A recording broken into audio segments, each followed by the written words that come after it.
नमस्कार, अस्सलाम वालेकुम, आदाब, जय भीम।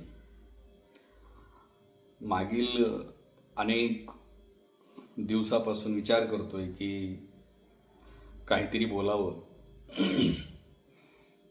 बऱ्याच वेळा असं आता रेडीच होतो, पण थांबतो, थोडंसं विचार करतो की आपण खरंच बोललं पाहिजे किंवा नाही। आणि शेवटी आज ठरवलं की आपण बोलायचं। आमचा महाराष्ट्र हा असा साधासुधा महाराष्ट्र नाही आहे। या महाराष्ट्राला खूप मोठा इतिहास आहे। आमचे महाराष्ट्राचे आराध्य दैवत, आम्ही ज्याला दैवत म्हणूया, श्रीमंत योगी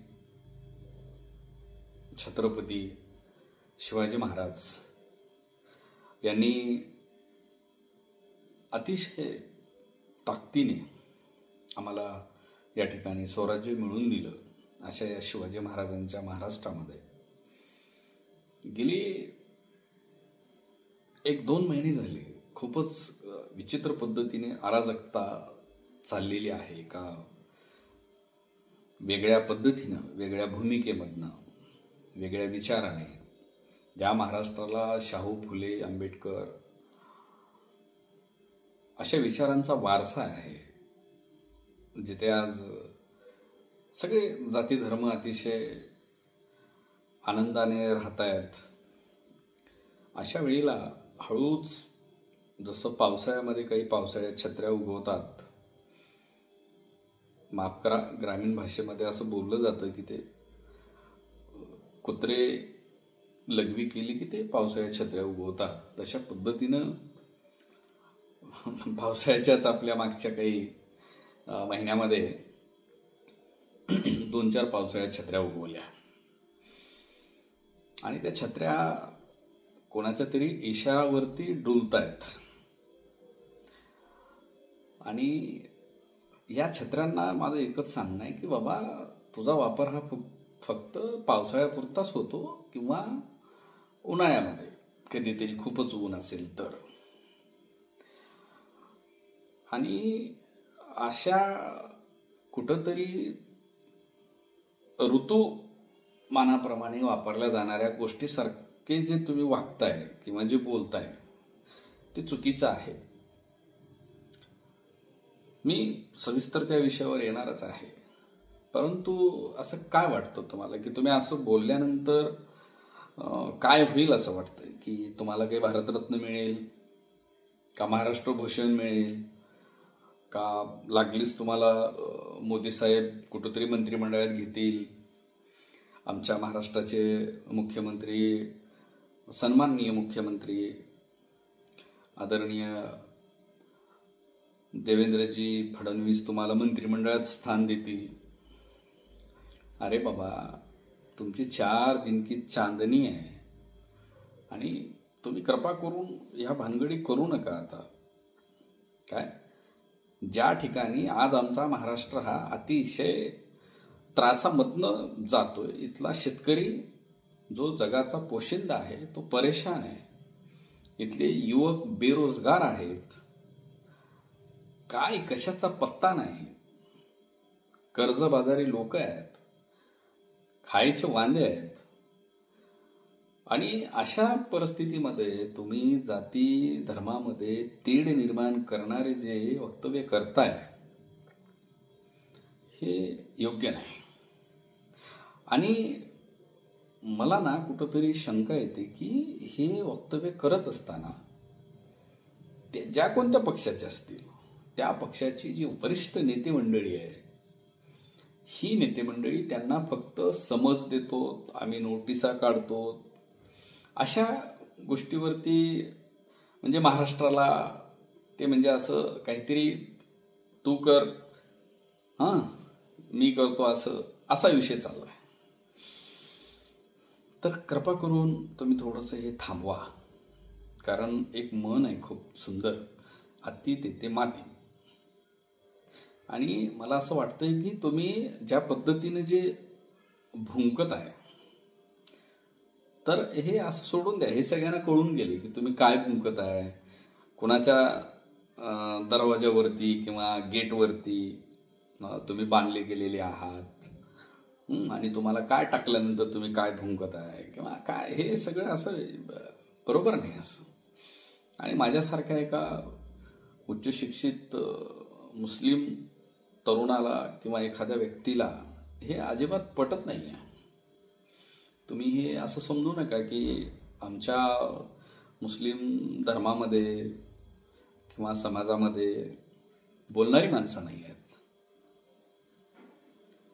आहेत, पण ते खूप विचार करून बोलत आहेत. आमचं असं काही कोणावरती रोष नाही किंवा कोणा राजकीयबद्दल काही आम्हाला बोलायचं नाही, पण कृपा करून कुठंतरी ना, आम्ही सुद्धा या महाराष्ट्राचा एक अविभाज्य घटक आहोत, या देशाचा एक अविभाज्य घटक आहोत. तुम्ही असे काहीतरी रोज उठायचं आणि काहीतरी मुस्लिम समाजाबद्दल, धर्माबद्दल काहीतरी जातीमध्ये तेढ निर्माण होईल असं काहीतरी बोलायचं, आणि जेणेकरून तुमच्याही धर्मामध्ये असतील, आमच्याही धर्मामध्ये असतील, काही हलक्या मेंदूचे असतात ते उठायचे आणि मग एकमेकांच्यावरती काहीतरी आरोप प्रत्यारोपामध्ये गुन्हे दाखल व्हायचे. हा जो तुमच्या डोक्यातला आहे जे षडयंत्र चाललंय, तर हे षडयंत्र कदापि असं शक्य नाही आणि तुम्ही या भानगडी करू नका. जमलंच तर इथल्या महाराष्ट्रातल्या बेरोजगार तरुणांना रोजगार कसा मिळेल, इथल्या तरुणांना, शिकल्या सवरलेल्यांना नोकऱ्या कशा मिळतील, चांगल्या प्रकारचे ते त्यांचं जीवन कसं सुखी होईल, यासाठी तुम्ही प्रयत्नशील राहा, प्रयत्न करा. तुम्ही 2-2, 3-3 टर्म ह्या महाराष्ट्राच्या विधिमंडळाचं प्रतिनिधित्व करताय आणि अशा परिस्थितीमध्ये तुम्ही काहीतरी बोलणं, ते आमचे काय म्हणतात त्याला, संग्राम जगताप असतील, त्याच्यानंतर नितेश राणे असतील, ते परत गोपीचंद पडळकर असतील, ते त्यांचे एक कोणीतरी संग्राम जगतापच्या त्यांच्याच नावाचे संग्राम भंडारी म्हणून एक महाराज आहेत स्वयंघोषित, ते महाराज असतील किंवा इतर अजून जे कोणी असतील, तुम्ही उठसूट असं कोणाचं तरी ऐकून काही बरगळू नका. आपल्याला ईश्वराने आपल्या धडावरती एक मेंदू दिलाय, डोकं आहे, त्या डोक्यात मेंदू आहे. त्याचा चांगला सतसत वेग बुद्धीचा वापर करा. विनाकारण कोणाचेही माते भडकवू नका. याने तुम्हाला काहीच मिळणार नाही आणि उलट मी सांगतोय, तुमचाच समाज तुम्हाला कधीच माफ करणार नाही. तुम्ही ज्या पद्धतीनं जे बोलताय ना, ते सगळ्यांना कळते, सगळ्यांना कळते. आज शेतकरी किती परेशान आहे, काय अवस्था आहे त्यांची माहिती आहे तुम्हाला. तुम्ही शेतकरी असाल, तुमचे स्वैर्यधारी असतील, काय परिस्थिती आहे त्यांची. मुलं बाळ बघा आज कुठं परेशान आहेत. आज अनेक मुलं जे आज 25 ते 35च्या मध्ये आहेत, बेकार आहेत ते. आम्हाला कुठल्या पक्षाबद्दल काही बोलायचं नाही, काही संबंधी नाही ना, मी कुठल्या पक्षाचा आहे ना राजकीय आहे, मला त्याच्याशी काही घेणं देणं नाही. पण कुठंतरी बोललं पाहिजे, हे असं योग्य नाही. सन्माननीय महोदय मंत्री आहेत ते तर नितेश राणे, मला वाटतं तो काय कळतच नाही मला काही त्याच्या मेंदूचं म्हणजे काय. नारायण राणे, तुम्ही खरं तर आपल्या त्या मुलाला समज द्यायला पाहिजे. अरे बाबा, मी ह्या मुस्लिम मतावरच निवडून आलोय, मला मुख्यमंत्री होता आलं, आणि हा बांडगुळ उठसूट काहीतरी आपलं बोलतो. परत तो संग्राम जगताप, त्याला समजायला पाहिजे की आपण काय बोलतोय, काय आपण नेमकं, त्याच्याने काय होणार आहे, काय दुष्परिणाम होणार आहेत. मी म्हणत नाही की तो बोलला म्हणजे सगळ्याच आमचा हिंदू बांधव ऐकतो आणि त्याच्यावरती सगळं महाराष्ट्र चालतंय, असं अजिबात नाही आहे. परंतु जिथल्या तिथल्या त्या परिमितीमध्ये, त्या क्षेत्रफळामध्ये ह्या गोष्टी घडतात, नाही असं नाही, त्याचा परिणाम निश्चितच होणार आहे. असं थोडंच असतं की बाबा कुणी ऐकत नाही, ऐकतात, आमचं ऐकतात, तुमचं ऐकतात. पण काहीतरी उठायचं. आता ते गोपीचंद पडळकर काय निर्लज्जपणाचा कळच गाठला त्या माणसाने. काय बोलतोय त्यालाच माहित नाही, कुठला आधार नाही, कुठला इतिहास नाही, काय नाही, आपलं उगं उठायचं बरगायचं. आता तो काय स्वयंघोषित महाराज भंडारी, त्याला हे समजायला पाहिजे. अरे काय वारकरी संप्रदाय आहे, त्या वारकरी संप्रदायाची काहीतरी ठेवा. काय काय बोलतोय तू? तुला कुठल्या अँगलनं तू महाराज मला दिसतच नाहीस. तू तर मला तर वाटतं ते एक प्रकारचा दलाल म्हणून एक काम करतात ना, त्या पद्धतीचं तू ते काम करतोयस. असं नको कर बाबा.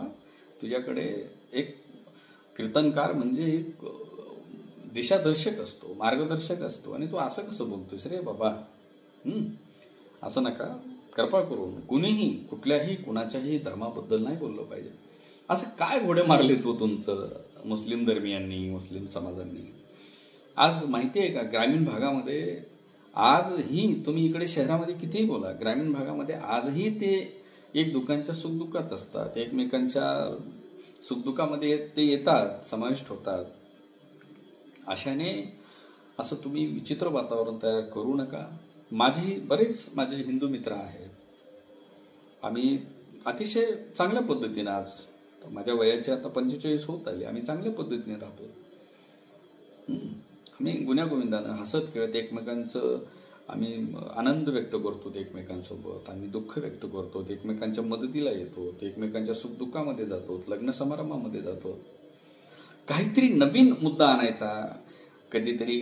काय आता मला त्या भानगडीत पडायचं नाही आणि मला कुठल्या पक्षाबद्दल बोलायचं नाही. मी परत तेच वाक्य वापरतोय की हे सगळं काही जे काही चाललंय, स्वतःच्या राजकीय पोळी भाजण्यासाठी हे हिंदू, मुस्लिम, त्यूं अशा चुलीवरती काहीतरी आपलं कार्यक्रम चालू आहे.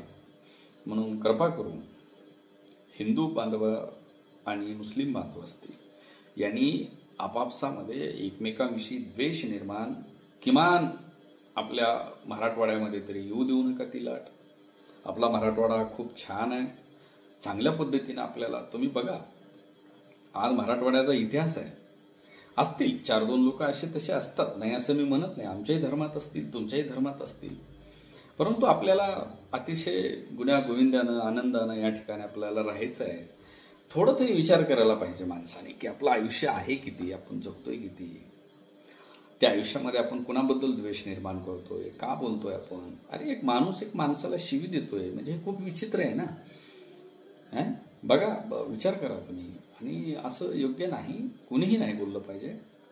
आपण बऱ्याच वेळेला बघा, संकटाच्या वेळी ना कोणी कुणाचा जात धर्म विचारत नाही, कधीच नाही विचारत.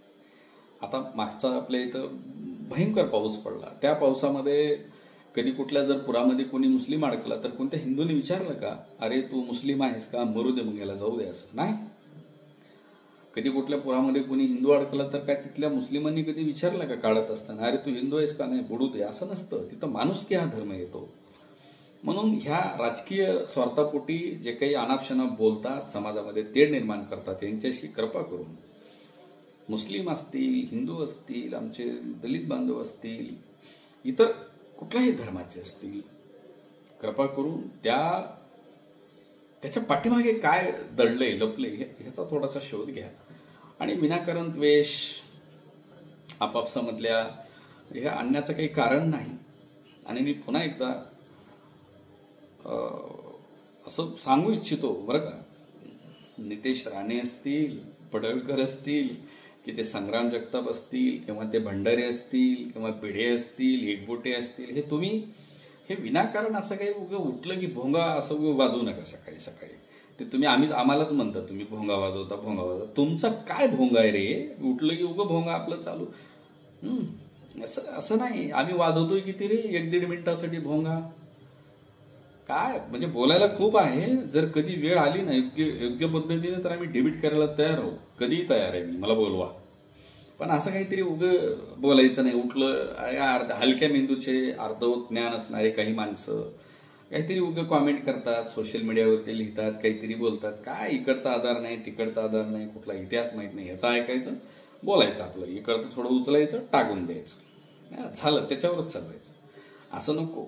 आणि कृपा करून माझी मीडियाला सुद्धा विनंती आहे की आपण काय दाखवलं पाहिजे समाजामध्ये ते तरी थोडं कृपा, आम्ही तुम्हाला सांगणारे कोणी नाही, पण ते तुम्हाला पण कळायला पाहिजे की ज्या गोष्टीमुळे समाजात तेढ निर्माण होणार आहे त्या गोष्टी तुम्ही खरंच दाखवत जाऊ नका. कारण मी म्हणतोय ना की प्रत्येक समाजामध्ये धर्मामध्ये फार हुशार चाणाक्ष लोक आहेत असं नाही. मी तर म्हणेन की उलट तुमच्या हिंदू धर्मामध्ये आहेत शिकले सवरलेली लोक, पण माझा समाज अजूनही खूप मागासलेला आहे. हो, खूप मागासलेला आहे. त्याला या गोष्टीची तेवढी जाणीव नाही आहे. ते थोडंसं हलक्या मेंदूचं आहे, पटकन असं उठतो. मग ते तुम्हाला पण तेच पाहिजे आणि तुम्ही तेच करायच्या तयारीत आहात. पण मैं मेरे भाइयों से, मुस्लिम भाइयों से गुजारिश करना चाहता हूँ आपसे कि ये जो उठ के जो सुबह सुबह जो मुर्गे के जैसा बांग दे रहे ना, बज रहे ना, ये इनके बातों पे ध्यान नहीं देना. आप बिल्कुल नहीं देना इनके बातों पे ध्यान. ये क्या बोल रहे हैं, ये उचकाने का काम कर रहे हैं. उनका यही एजेंडा है कि हम लोग उचके, हमारे नौजवान बच्चे अच्छे तरीके से भड़क जाए, कुछ तो करे, उन पे केसेस हो, वो अंदर जाए, उनकी ज़िंदगी ख़त्म हो जाए. उनका मकसद है ये, और ये मकसद लेके ये बकरे. लेकिन इनके तरफ ध्यान नहीं देना, इनको कोई रिप्लाई नहीं करना, इनके सवाल का कोई जवाब मत दो, ना सोशल मीडिया पे दो, ना कहीं पर मत दो. सिर्फ अपनी पूरी पूरी पूरी ताकत अपने मेहनत पे दो, कड़ी से कड़ी मेहनत करो, अपने बच्चों पर ध्यान दो, इल्म की तरफ, पढ़ाई की तरफ ध्यान दो. और सबसे बड़ी चीज़ हमारे पास अगर कोई है तो हमारे डॉक्टर बाबा साहेब अम्बेडकर जी साहब ने हमारे लिए संविधान दिया है. उस संविधान को पढ़ो अच्छे से, उसको पहचानो, जानो, और उसके बाद मैं ये कहना चाहूँगा कि अगर कुछ समझ में आता है तो फिर थोड़ी बात करो. अपना एक्शन पे रिएक्शन मत दो. न्यूटन साहब का जो 3rd लॉ है उसके चक्कर में मत गिरो आप. ये लोग तो वही चाह रहे हैं, आपको भड़काना चाह रहे हैं लोग. आप थोड़ा आराम से, सब्र से काम लो, और इंशाल्लाह आने वाला वक्त हमारा है, बिल्कुल है. सिर्फ मेरी एक अदबन गुजारिश है आप सभी से, अपने बच्चों को पढ़ाओ, अच्छे से अच्छी तालीम दो, अच्छे से अच्छे किताबें ला कर दो. उन्हें पढ़ने के लिए उनको एक संविधान घर में रखो, उनको पढ़ाओ, ये कानून क्या होता है बताओ, और बस भटको मत. ये भटकाने के चक्कर में है आपको. अभी ये इनका हो गया एजेंडा, अभी हिंदू मुस्लिम करेंगे. अभी इलेक्शन आ रहा है स्थानिक स्वराज्य संस्था का, तो ये हिंदू मुस्लिम करेंगे. अब इनके पास कोई मुद्दा नहीं रहा. आए गोप्या तो उठ के आज बोल दिया वो ऐसा है वैसा है, वो युद्ध भूमि है, कुछ भी बोलेंगे ये लोग. इनको कुछ आता पता नहीं है ये लोगों का. इनको कोई हिस्ट्री नहीं है इनके पास. इनको बोले वाला है कि आप उठो और भड़को, उठो और भूको, भड़काओ, देखो क्या होता है. आप कितना जितना भड़काएंगे उतना मैं आपका मंत्री पद रखूंगा, ऐसा उनको बोले वाला है. इसलिए वो अभी उसके चक्कर में है. आप कोई उसके ऊपर रिएक्शन ना दे, बस सुकून से रिलैक्स अपने बच्चों की तरफ ध्यान दो, बच्चों की तरफ, अपनी सेहत की तरफ. पढ़ाओ उनको अच्छे से अच्छा पढ़ाओ, इल्म अच्छे से अच्छा दो. अच्छे पोस्ट पे हमारे बच्चे जाने चाहिए. और ये 4 दिन की चांदनी है, ये 4 कुत्ते आएंगे भूखेंगे, इससे हमें कुछ फर्क नहीं पड़ने वाला है. और बिल्कुल मैं तो ये कहना चाहूँगा कि हमारे माँ बहनों से भी कि आप जो भी है अपने बच्चों को अच्छे से अच्छी तरबियत दे, उन्हें अच्छे से अच्छा खुराक भी दे, और हिम्मत वाला बनाए, ताकतवर बनाए. और इंशाअल्लाह जब तक हमारे पास कुरान है, संविधान है, हमें कोई डरने की ज़रूरत है नहीं वैसे भी. और जो भी सियासतदान लोग हैं इन्हें ये सब समझ में आ रहा है, लेकिन करेंगे क्या पाप बेचारे. उनको भी उनकी कुर्सियाँ बचा के रखना है, तो इनके लिए वो भी नहीं कुछ बोलेंगे. लेकिन कहीं तो ये मुझे ऐसा फील हो रहा है कि लोकल के जो हमारे कुछ राजकीय पुडारी हैं जो राजकारण में अच्छे से आगे बढ़ चढ़ के हिस्सा लेते हैं, उनका भी एक काम है कि उनका अच्छे से विरोध करे, उनका निषेध करे. तो करते हैं, हर जगह पे ऐसा होता है, नहीं होता है ऐसा नहीं है, होता है, करना भी चाहिए. और बिल्कुल, और मैं मेरे तरफ से खुद प्रोफेसर डॉक्टर शादुल्ला खान पठान, मैं खुद ये जो लोग भोंग रहे हैं इनका मैं निषेध करता हूँ। और जो भी पार्टी के लोग हैं, वो पार्टी के जो भी राष्ट्रीय अध्यक्ष हैं, इनको ये समझ आना चाहिए कि ये महाराष्ट्र में ये गलत हो रहा है। इनको ये नोटिस दे रहे हैं, हम समझ दे रहे हैं, उनको समजाएंगे, उनको बोलेंगे। मैं आजच मी थोडंसं ते केलं। अजित पवार साहेब म्हणत होते की मी त्यांना नोटीस पाठवेन। काय होणार आहे दादा नोटीस पाठवून? कधीपासून भुंकत आहे ते संग्राम जगताप? म्हणजे तुम्ही महाराष्ट्र पेटवलेलं बघायचं का तुम्हाला? घेऊन त्याचा राजीनामा घेऊन टाका ना, काय फरक पडणार आहे तुमच्या पक्षाला एका आमदाराबद्दल? ते गोपीचंद पडळकर उठले की भोकत राहते ते येड्यासारखं. ते सोडा, आता आम्हाला देवेंद्र फडणवीसचं घेणं देणं नाही. त्या माणसानं तर आम्हाला दिलेलं, कोर्टानं माननीय सर्वोच्च न्यायालयाने दिलेलं 5% आरक्षण तो आम्हाला देऊ शकला नाही. त्यात तो तर आमचा, म्हणजे मला तर वाटतं की तो जाणीवपूर्वक मुस्लिम समाजाला छळण्यासाठीच त्याचा जन्म झालेला आहे असं आम्हाला वाटतं. म्हणून त्या माणसाला सुद्धा कीव आली पाहिजे. तुम्ही त्या माणसाच्या सोबत आहात, त्या पक्षासोबत तुमची युती आहे दादा, आणि तुम्हाला समजलं पाहिजे.